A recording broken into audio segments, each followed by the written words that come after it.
win on Saturday night came up being the SEC East Championship, I guess, of a sort. How do you guys look at that, and how can y'all use that as kind of a motivation type of factor? Obviously it's huge. We're playing, for a chance to go to Atlanta. So I would say that's all the motivation we need for this weekend. Isaac, you're playing a defense. They haven't allowed 20 points in a game all year. I mean, you played Kentucky a couple times. What about them and this challenge of facing that defense? Well, they've gotten better every year we've played them. That's no surprise just by looking at what they've done this year.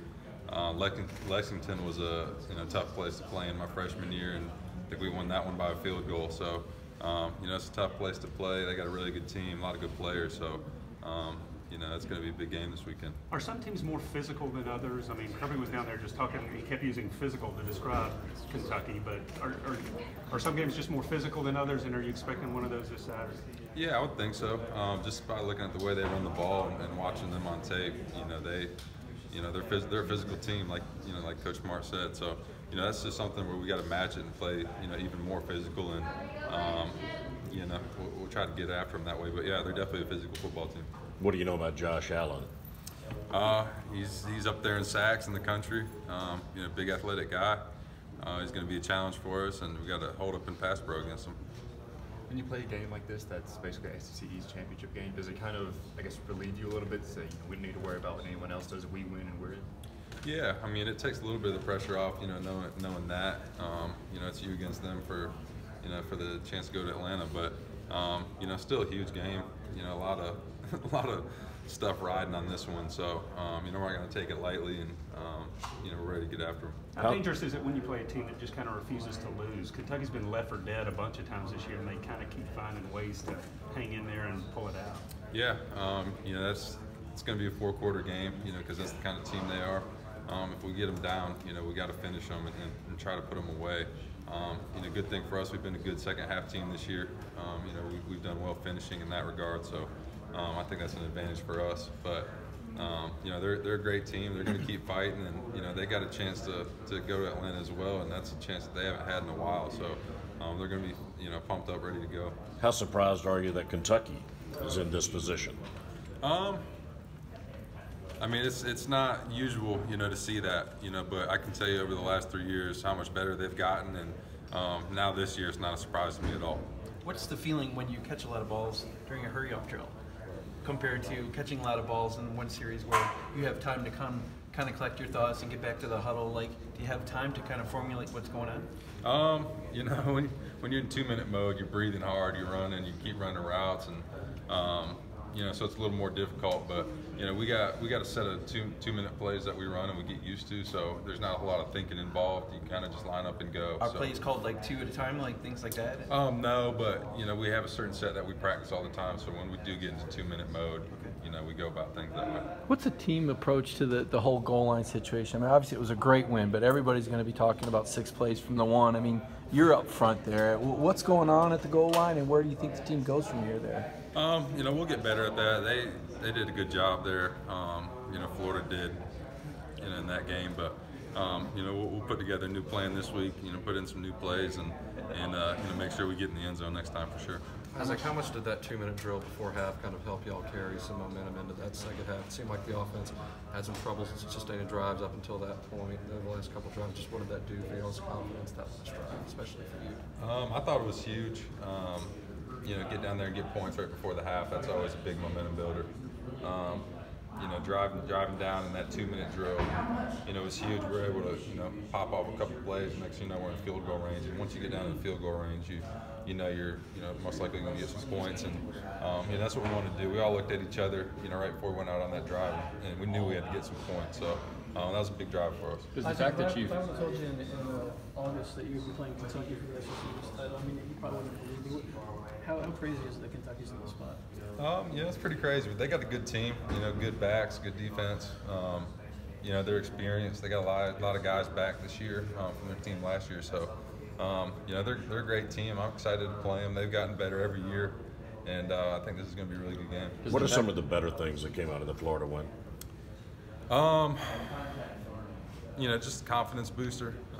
We knew we could still play, despite all the doubt and the outside noise. But It's a big win for us. Get us back on our feet after a loss, and good confidence boost rolling into this next week. Could you tell Fromm had a different demeanor and approach and a more confident approach Saturday after a lot of speculation through the bye week?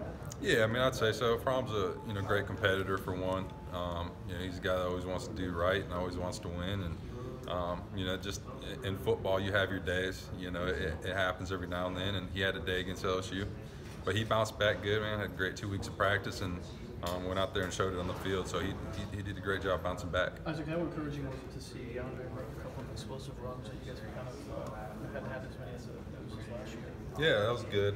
I kept telling him, it's coming for you, it's coming. Just keep working hard, keep grinding, and sure enough, he popped off for over 100 yards, I think it was, and made some big plays for us. So, he's a great player. He just needs to keep working and keep grinding, and those plays will keep coming to him. Did you know Holloman was going to turn out to be this sort of receiver this season? All of a sudden now he's on fire as well. Yeah, JJ's a great player. I've seen it all through camp and in the spring, and he's finally gotten some chances to make some plays and in some big-time games, and he's been making them. So, yeah, JJ's an awesome player, real explosive guy, big receiver too, so he can go up over guys, and he's done a lot of good things for us. Does the fact that you guys have played in a SEC East clinching kind of game like this before mean anything this week? Yeah, because we've been there before, so we got that experience. A lot of the guys on the team do, some don't, obviously, but, we've been in this position before, so yeah, we know how it feels. We know what we got to do. How cool is it to be in a game where, from the Kentucky point of view, this is the biggest game they've had in 50 years, and there's probably not even a close second? Yeah, their stadium's going to be jumping. It's going to be loud. They're going to have all their fans there, and like you said, it's a spot they haven't been in a while. So, they're excited for this one. They're going to be pumped up, and they're going to be ready to go. So we need to make sure that we're on our P's and Q's too to. Make sure that we realize what we're playing for, and I think we do. We do know that. It seems like you guys have been shuffling young guys in and out on the offensive line all year. How have you seen those guys, like Cade Mays and Trey Hill, develop from the beginning of the season to playing? Yeah, they've done great. Cade's played great. Trey's played great. Obviously as a freshman, it's tough to step into the SEC and play right away, and they've done a good job handling it. Obviously, it hasn't been perfect. There's a lot of stuff you got to learn and get better at. But for the most part, those guys have done a great job. I'm proud of what they've done. Are these the moments where you kind of look at the recruiting that's been done in that area over the past couple of years and say, these are the points where it pays off? You got big games like this against Kentucky and Florida.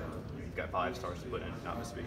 Yeah, these games you got to have depth for one, and when we got experienced guys go down like Ben Cleveland and you got guys like Cade Mays and Trey Hill coming in to step up and play. Those guys are great players. We got a lot of confidence in them. So when you got that depth on your team, that's huge, especially in these big-time games late in the season. Speaking of five stars, did you give Kentucky the time of day? Did they call you and want you? And were you? You were getting looked at by top 15 programs. Yeah, I remember in high school. I don't remember who it was, but one of their coaches came up and did recruit me, and I think they actually offered me on defense as well. So I think they wanted me to be a D end over there. But did you consider them at all? Or obviously they didn't have the history of a Georgia or Florida or Florida State and all those schools. Through recruiting, I tried to take a look at everybody, see what I would like. But at the end of the day, it just wasn't a school that interested me as a whole. But they did recruit me out of high school. The way y'all celebrated on the field, the locker room Saturday, a little reminiscent to me of last year. The way you did almost every game, sir. Was it just because it was Florida, or was there a little bit more of that joy? Yeah, I would say there was a little bit more of that joy. We finally put together a game where we felt not like we played perfect or outstanding, but we felt like we played well to where we weren't going to be coming in on Sunday and getting beat up over the things that we didn't do well. So I think as a whole we put together a good game, and that was something to celebrate for us. And obviously a big win against Florida. We're always going to celebrate that one. Is it all like turning point mentally? It seemed like maybe a little bit of a weight off, like maybe you guys are finding an identity. Yeah, I would say so. When you're able to run the ball and throw the ball, and get turnovers on defense and make stops, that definitely feels good, as a whole, because all that work you put in throughout the week, when you see it come to fruition, it feels pretty good, and it's worthy of celebrating. Thank you, Isaac. Yep.